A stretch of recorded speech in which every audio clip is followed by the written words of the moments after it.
خیلی از بسته های شبانه واسه این که فکر میکنن سخت استفاده ازشون استفاده نمیکنن. کی حال داره تا 2 شب بیدار میمونه استارت دانلود رو بزنه، کی اونور حال داره 7 صبح حواسش باشه قطعش کنه که نرون رو اینترنت آزاد.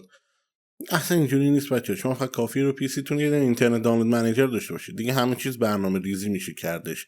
فقط کافی به اینترنت دانلود منیجر رو بیاریمش بالا و داخل اینترنت دانلود منیجر قسمت اسکیجولر رو بزنید. رو قسمت اسکیجول وان تایم دانلودینگ باشه، گزینه پایینشو کاری نداشته باشید. استارت دانلود بهتون میگه که آقا من دانلود از کی شروع کنم. چون مثلا نیازی نیست بچه تا 2 شب بیدار بمونید. ساعت 7 هم میخوای بخوابی 7 شب هم بگیر بخواب. کامپیوتر تو فقط روشن بذار.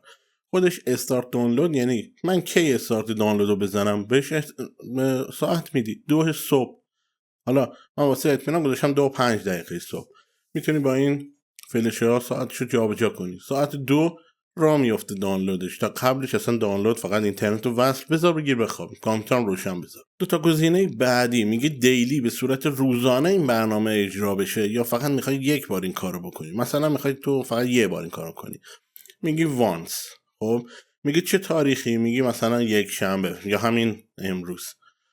من میخوام مثلا روزانه باشه. مهم نیست روزشو بهش اینجا میدی. میگی کی میخوای حالا این دانلودی که دارم میکنم تموم شه. من گذاشتم ساعت 8 صبح. معمولا دانلود این بسته‌های شبانه 7 صبح. شما اینجا بذاریدش 7 صبح. و اینجا نکته جالبی که بچه‌ها میتونید استفاده کنید، من خودم از مودم‌های سیم کارت خور استفاده میکنم چون اینجا اینترنت ADSL که افتضاح کامله، یعنی یه چیز به درد نخوره عملا و فقط واسه مثلا مرور کردن سایت‌ها شاید جواب بده. فیبرم که نداریم و فقط تنها گزینه‌ای که داریم مودم‌های سیم کارت خوره. من خودم مودم سیم کارت خور دارم. همراه اول چه ایرانسل 2 تا بسته خیلی خوب دارن که شما میتونید 2 تا رو با هم ترکیب کنید. این یه نکته طلاییه.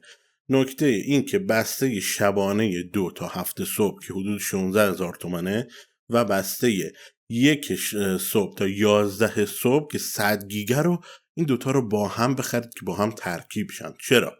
چون شما از 2 صبح که دانلودتون استارت میخوره یا حتی میتونید بذاریدش 1 شب، خب تا 11 صبح این 2 تا بسته با هم ترکیب میشن. یعنی اون که 7 صبح تموم میشه بسته دومتون که 1 تا 11 صبح فعال میشه و عملا شما میتونید از 1 شب تا 11 صبح یک دانلود داشته باشید. پس اینو حتی میتونید بذاریدش روی ساعت 1 شروع کنه. خب و اینجا مثلا ساعت 11 دانلودامو تمام کنید. اینجوری فکر کنم حتی بازی‌های 200 گیگ 100 گیگ هم بتونید تو 2 روز تموم کنید دانلودشون رو.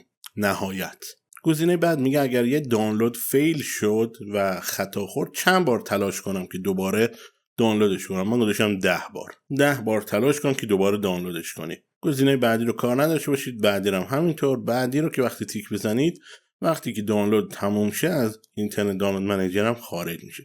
گزینه بعدیش خیلی جوابه. شما حتی نیاز نیست پای کامپیوترتون وایسید و خاموشش کنید که حالا مصرف برق زیادی داشته باشه.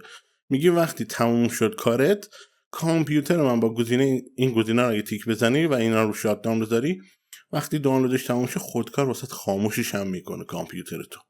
و حتی میتونی بذاری رو اسلیپ هم میتونی. و این 2 تا گزینه رو شما میتونید بزنید که از تو اینترنت دانلود منیجر خارج شه و کامپیوتر واسهتون خاموش کنه. یعنی هیچ چی دیگه نیاز نیست دستی توش داشته باشی. و فایل این دی کیو، فایل هایی که تو صفحه هستن رو هم دانلودش بذارید روی 1 عدد 1، یعنی یه دونه دانلود کنه بره بعدی. هرچی این عدد رو ببرید بالاتر، مثلا 3 بذارید 3 تا با هم میرن زیر دانلود و سرعت بینشون پخش میشه و کم میشه. من ترجیح میدم که بذاریدش رو همون 1 و اپلای که میکنید تموم و ولش میکنید تا ساعت 1 شب 2 شب که بسته استارت بخوره. اگر هم اینترنت مودم سیم کارتی چیزی ندارید و ADSL چیزی دارید، از بسته های حجمیشون میتونید استفاده کنید و بازیاتون خیلی راحت دانلود کنید. تموم.